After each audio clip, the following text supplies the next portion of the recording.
नमस्ते बिहार में हूं आपके साथ शिप्रा झा। बिहार के बक्सर की गरिमा लोहिया ने यूपीएससी की सिविल सेवा परीक्षा में दूसरा स्थान लाकर बिहार की गरिमा को नई ऊंचाई दी है। 2015 में पिता की मौत के बाद गरिमा ने खुद को संभालते हुए पूरे परिवार को संभाला।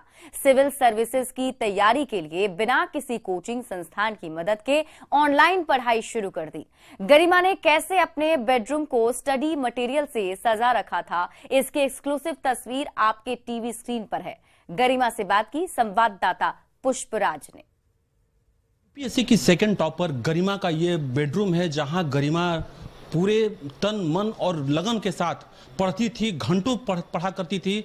ये कमरा देख सकते हैं कि किस तरह से ये इसके अंदर लगन था। और ये पूरा जो दीवार है, पूरे दीवार पर इसने नोट्स बनाया है, कैसे पूरी तैयारी की जाती है। गरिमा का ये रूम है और इसी रूम में पिछले कई वर्षों से गरिमा बगैर कोचिंग, बगैर इंस्टीट्यूट, जहाँ एक तरफ बच्चों में धारणा होती है कि मुझे कुछ बेहतर करने के लिए बड़े शहर में जाना है, बड़ी संस्था में एडमिशन लेना है, लेकिन गरिमा ऐसे बच्चों के लिए एक उदाहरण बनकर सामने आई हैं जो बगैर इंस्टीट्यूट के, किसी बड़ी संस्था, किसी बड़े शहर के बगैर भी अगर अंदर से चाहत हो तो हम वो मुकाम पा सकते हैं। और यही चीज बक्सर की गरिमा ने कर दिखाया है। युवाओं के लिए काफी ये आइकॉन बन करके सामने आई हैं। आप देख सकते हैं किस तरह से गरिमा ऑनलाइन क्लासेस किया करती थी और ये घर में रह करके पढ़ा करती थी। ये घंटों यहाँ पढ़ती थी।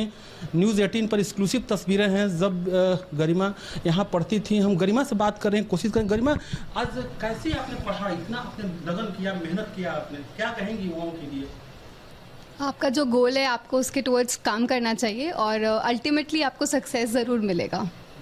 आमतौर पर बच्चों में होती कि बड़े शहर में जाएं, बड़े इंस्टीट्यूट में जाएं, तभी हम बड़ी सफलता प्राप्त कर सकते हैं। आज के ऑनलाइन ज़माने में सब कुछ, सारे रिसोर्सेज आपको ऑनलाइन मिल सकते हैं, तो आप अपने ऑनलाइन रिसोर्सेज का बेस्ट यूटिलाइजेशन करिए और बाकी बेसिक रिसोर्सेज को बार बार पढ़िए। आई थिंक इतना सफिशिएंट होना चाहिए। आपकी सब्जेक्ट क्या रही है, कैसे रुझान आया? मेरा ग्रेजुएशन में कॉमर्स रहा था हमेशा से सब्जेक्ट, तो इस वजह से ऑप्शनल भी मैंने कॉमर्स ही चूज़ किया और बाकी जनरल स्टडीज़ के सारे सब्जेक्ट्स थे। अब जबकि आपको इतना बड़ा मुकाम मिला है, क्या कुछ करना चाहती हैं अपने भारत देश के लिए? एक लास्ट अंतिम सवाल। भारत देश की वजह से आज मैं जो भी हूँ और इस वजह से एज अ यूथ मैं जो भी अपने कंट्री को कंट्रीब्यूट कर पाऊँगी मैं हमेशा करना चाहूँगी। तो मैं अपने कंट्री के टुवर्ड्स एजुकेशन, विमेन एम्पावरमेंट, इन सब फील्ड में काम करना चाहूँगी। कैडर कौन सा लेंगे? बिहार कैडर मेरा फर्स्ट प्रेफरेंस है। तो ये है गरिमा, और गरिमा का साफ तौर पर कहना है कि अगर लगन हो, सच्ची मेहनत हो तो युवा अपने मुकाम को पा सकते हैं। पुष्पराज, न्यूज़ 18 बक्सर। तो बक्सर की गरिमा ने बिहार की गरिमा को नई ऊंचाई दी, जिसको लेकर गरिमा के रिश्तेदार और पड़ोसी सभी गौरवान्वित महसूस कर रहे हैं और गरिमा के शानदार उपलब्धि पर बधाई भी दे रहे हैं, उज्जवल भविष्य की कामना कर रहे हैं। हम लोग के लिए तो बहुत बड़ी बात है। कैसा लग रहा है जब से रिजल्ट आपने सुना है? नहीं, खुशी का बात है। घर अच्छा लग रहा है? इतना खुश है, इतना खुश है। लड़की इतना पढ़ती है, मैंने 20-20 घंटा, 18-18 घंटा दिन भर मैंने उसको पढ़ना ही है और इतना गर्व की बात, खुशी हम बयान नहीं कर सकते कितना हम खुश है। गरिमा के लिए हम कहेंगे कि आज बक्सर ही नहीं पूरे भारतवर्ष में अपना नाम, पूरे कुल का नाम रोशन की है। और ये बहुत मेहनती लड़की थी, पढ़ने में बहुत ही बढ़िया थी और अपने मतलब काबिलियत से इस मुकाम तक पहुंची है, जो बहुत ही खुशी की बात है।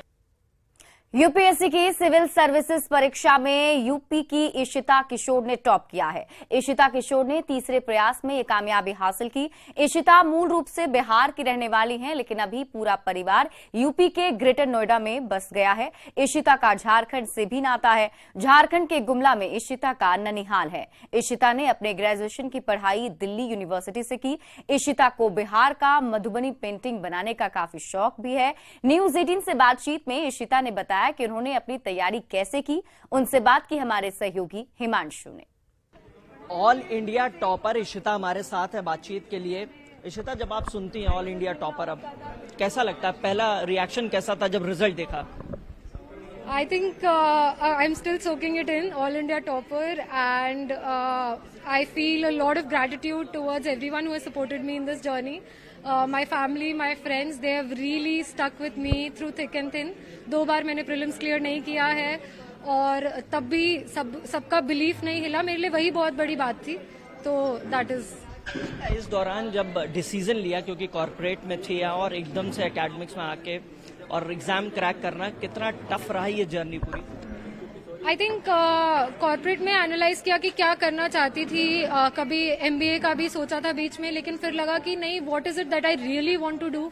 And growing up in an environment of the Indian Air Force, I inculcated the sense of duty and service towards my country very early on in life, and I felt that because of my upbringing, this is what I'm most suitable for.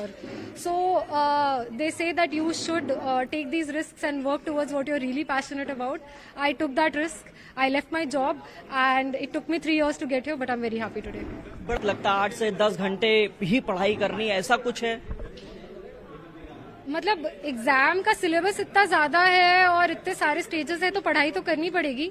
8 घंटे से डरिए मत। आप अपने गोल के बारे में सोचिए जो रिक्वायर्ड है। I did that reverse calculation that this is my goal, and I asked myself, okay what is it that you need to do. And for me it was 8 to 9 hours every day. I did take my breaks, I did meet my friends, but yes, they are few and far in between. So please be very consistent with your effort. Service में कितनी खुशी है जब आपको पता चला कि बेटी first rank all India top है, तो कितनी खुशी थी आप? कितनी खुशी तो मैं बता नहीं सकती हूँ, क्योंकि वो 1 मिनट की चीज नहीं है। खुशी है, बहुत बहुत ज्यादा खुशी है, और बस यही लग रहा है कि अगर जो भी हमने विश किया है, जो भी हमने आज तक जितना भी भगवान से प्रे किया है, वो आज सक्सेसफुल है। तो देखिए, परिवार है, परिवार में खुशी है, और माँ ने विश किया था कि बेटी फर्स्ट रैंक से पास हो, और बेटी ने वो कर दिखाया। फिलहाल बताया है कि 8 से 10 घंटे की पढ़ाई से डरने की जरूरत नहीं है। एक सेट फॉर्मूले के तहत पढ़ाई करें और जो अपना एम है उसको अचीव करें। कैमरामैन मनमोहन के साथ हिमांशु शुक्ला, न्यूज 18, नोएडा। इशिता का जन्म पटना सिटी में हुआ, लेकिन इशिता के पिता के निधन के बाद परिवार दिल्ली शिफ्ट हो गया। अभी भी इशिता के पिता का नाम पुराने घर पर लिखा है। वर्तमान में इशिता के सगे संबंधी पटना सिटी के खाजी कला में रहते हैं। जैसे ही इशिता के सफल होने की खबर घर वालों को मिली, खुशी का ठिकाना नहीं रहा। कैसे कम से कम मेरे घर से एक लड़की निकली तो आगे की, और वो यहाँ लगभग 2004 तक यहाँ थे। आपको उनके जो फादर थे वो एयरफोर्स में थे, और उनकी डेथ हुई थी 2004 में। उसके बाद वो लोग सभी दिल्ली में शिफ्ट हो चुके थे। और रही बात यूपीएससी की, तो यूपीएससी एक ऐसा स्टेज है जो हर कोई चाहता है, हर कोई का ड्रीम होता है कि वो पा सके। इसके लिए काफ़ी मेहनत करते हैं, कई लोग मेहनत करते हैं, और कई करोड़ लोगों में, कई लाखों लोगों में कोई ऐसा होता है कि 1000 लोग सेलेक्ट होते हैं। तो ये सुनने के बाद काफ़ी हम लोगों को बहुत अच्छा लगा।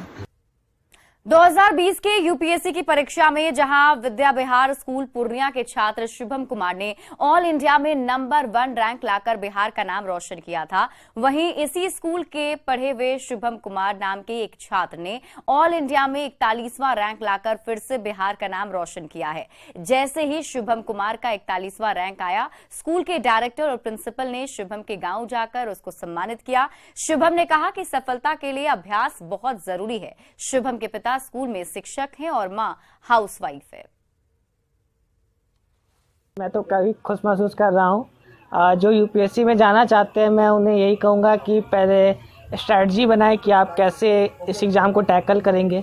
उससे भी पहले आप इस एग्ज़ाम को जानें कि एग्ज़ाम है क्या, आपसे चाहता क्या है। और जब एक स्ट्रैटेजी बना ले तो स्ट्रैटेजी को अमल करें, एक दिन भी नहीं छोड़े, और हमेशा टाइम पे हर चीज़ पढ़ें। और एक सबसे ज़्यादा इम्पोर्टेंट चीज़ है कि आप टेस्ट दें, क्योंकि टेस्ट से ही पता चलेगा कि आपका पोजीशन क्या है, आप ये कम्पीट कर सकते हैं या नहीं। अच्छा अनुभव कर रहे हैं। शरारती था शुभम? शरारती तो बच्चे में रहता ही है, तो चूँकि इसको हम क्लास 4 से ही बाहर रहा है, 3 तक ही यहाँ रहा है, तो थोड़ा बहुत करता ही था। लेकिन जब हॉस्टल में जाने के बाद बिल्कुल शांत हो गया और अपना काम से मतलब रखा, अपने पढ़ाई की। मुजफ्फरपुर के अनुनय आनंद ने भी यूपीएससी की सिविल सेवा परीक्षा में 185वां रैंक लाया है, जिसके बाद घर में उत्साह का माहौल बना हुआ है। अनुनय मुजफ्फरपुर के सरैया के अजीजपुर गांव के रहने वाले हैं। अनुनय ने 6ठी तक की पढ़ाई मुजफ्फरपुर से ही की और उसके बाद स्कूल की आगे की पढ़ाई बोकारो से की है।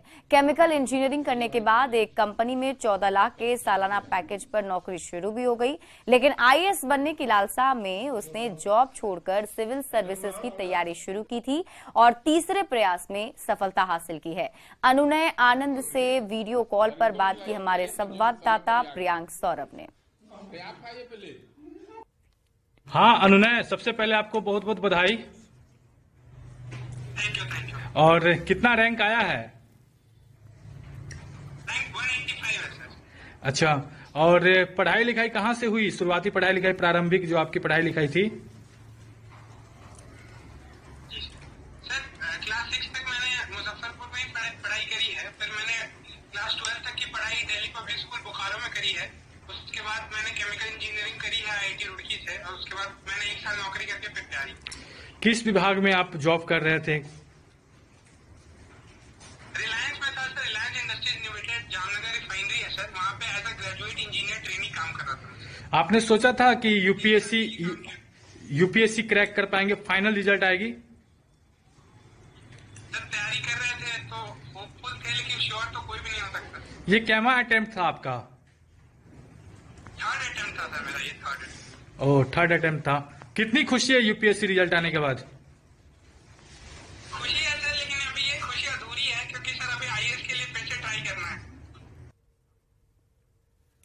राष्ट्रपति द्रौपदी मुर्मू आज से 3 दिनों के झारखंड दौरे पर रहेंगी। झारखंड हाईकोर्ट के भवन के उद्घाटन समारोह में राष्ट्रपति द्रौपदी मुर्मू शामिल होंगी। उनको लेकर झारखंड हाईकोर्ट परिसर में स्टेज रिहर्सल का कार्यक्रम किया गया है। इस दौरान सुरक्षा के चाक चौबंद प्रबंध देखने को मिले। राष्ट्रपति द्रौपदी मुर्मू के रांची आगमन को लेकर पुलिस ने अपनी पूरी तैयारी कर ली है। रांची पुलिस ने राष्ट्रपति की सुरक्षा के पुख्ता इंतजाम किए हैं। राष्ट्रपति की सुरक्षा में 5000 जवानों की तैनाती की गई है। राष्ट्रपति की सुरक्षा में कोई चूक ना हो, इसे देखते हुए पूरे शहर की निगरानी सीसीटीवी कैमरे से की जाएगी। इसके लिए पुलिस कंट्रोल रूम में एक टीम तैनात की गई है। राष्ट्रपति का कारकेड जिस मार्ग से गुजरेगा वहां पर 3 लेयर की सुरक्षा रहेगी। देखिए, महामहिम राष्ट्रपति महोदया के कार्यक्रम को लेकर पिछले कई दिनों से लगातार की जा रही है, जिसमें कि नए हाईकोर्ट परिसर का उद्घाटन एवं लोकार्पण भी शामिल है। इसके अलावा एक संस्थान के कॉन्वोकेशन कार्यक्रम में भी वो शामिल होंगे, जिसको लेकर के भी पूरी तैयारी की जा रही है। तो चूँकि सारे बड़े डिग्निटरीज VIPs यहाँ पर आएंगे, सभी न्यायाधीश, प्रशासनिक पदाधिकारीगण और भी बहुत महत्वपूर्ण अतिथि यहाँ पर आने हैं नए हाईकोर्ट परिसर के उद्घाटन एवं लोकार्पण कार्यक्रम में। उसको ध्यान में रखते हुए हाईकोर्ट की पूरी सुरक्षा को चाक चौबंद रखने का प्रयास किया गया है। इसको लेकर जो इनवाइटीज हैं, जिनके पास पासेस। राष्ट्रपति द्रौपदी मुर्मू सबसे पहले देवघर जाएंगी। देवघर में राष्ट्रपति आगमन को लेकर भव्य तैयारी की गई है। राष्ट्रपति बाबा बैद्यनाथ मंदिर में पूजा करेंगी और उनके आने के पूर्व संध्या पर टावर चौक पर दीपोत्सव कार्यक्रम का आयोजन किया गया। गोड्डा सांसद निशिकांत दुबे सहित सैकड़ों की संख्या में कार्यकर्ताओं ने हजारों दीप जलाए, साथ ही जमकर आतिशबाजी भी की गई। लोगों में राष्ट्रपति के आने को लेकर जबरदस्त उत्साह देखा जा रहा है। मौके से और अधिक जानकारी दे रहे हैं संवाददाता मनीष दुबे। राष्ट्रपति द्रौपदी मुर्मू का कल से 3 दिवसीय झारखंड में दौरा है, जिसकी शुरुआत देवघर से होने जा रही है। कल सुबह राष्ट्रपति देवघर पहुंचेंगी और बाबा बैद्यनाथ मंदिर में पूजा अर्चना भी करेंगी। इसके साथ साथ इस वक्त की आप तस्वीरें देख सकते हैं कि गोड्डा सांसद निशिकांत दुबे हमारे साथ हैं और साथ ही साथ दीपोत्सव मनाया जा रहा है। किस तरह से ये स्वागत की तैयारी कर रहे हैं? आज पूर्व संध्या जिस तरह से प्रधानमंत्री के भी कार्यक्रम में किया गया था, आज राष्ट्रपति के भी कार्यक्रम में किया जा रहा है। इससे बड़ा सौभाग्य क्या हो सकता है कि माननीय राष्ट्रपति महोदया बाबा के दर्शन के लिए आ रही हैं। हम यहाँ के स्थानीय सांसद हैं, तो स्थानीय सांसद होने के नाते और चूँकि हमारी आइडियोलॉजी से वो रही हैं, अब तो राष्ट्रपति हैं, वो सबों की हैं, तो जो सभी हम भारतीय जनता पार्टी के कार्यकर्ता हैं और जो जनमानस है पूरे देवघर का, वो आनंदित है, आह्लादित है और वो अपने खुशी का इजहार करना चाहता है। तो खुशी का इजहार कैसे कर रहा है?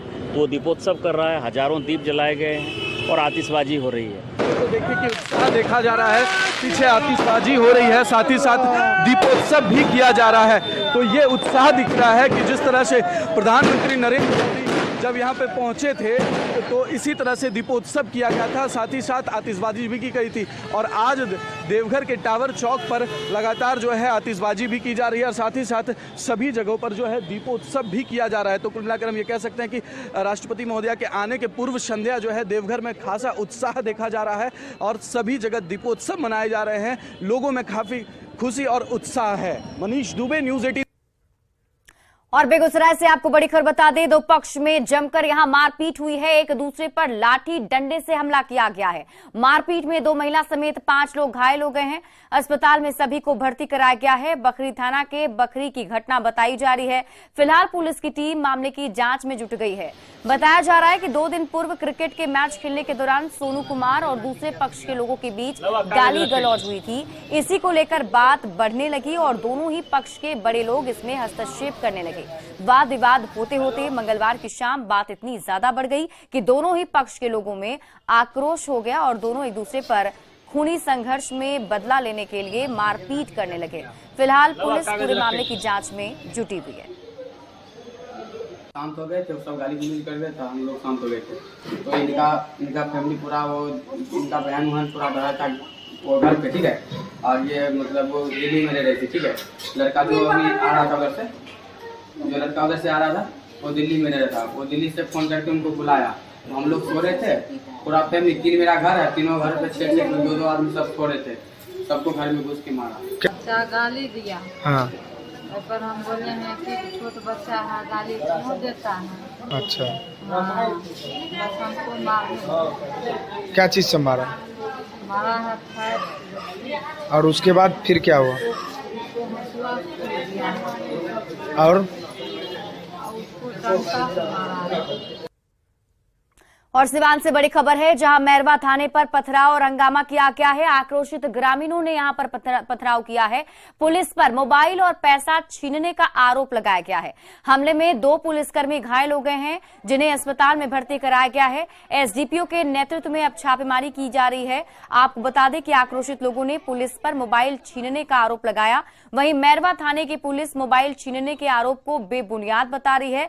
फिलहाल गांव में पुलिस एसडीपीओ के नेतृत्व में छापेमारी कर रही है।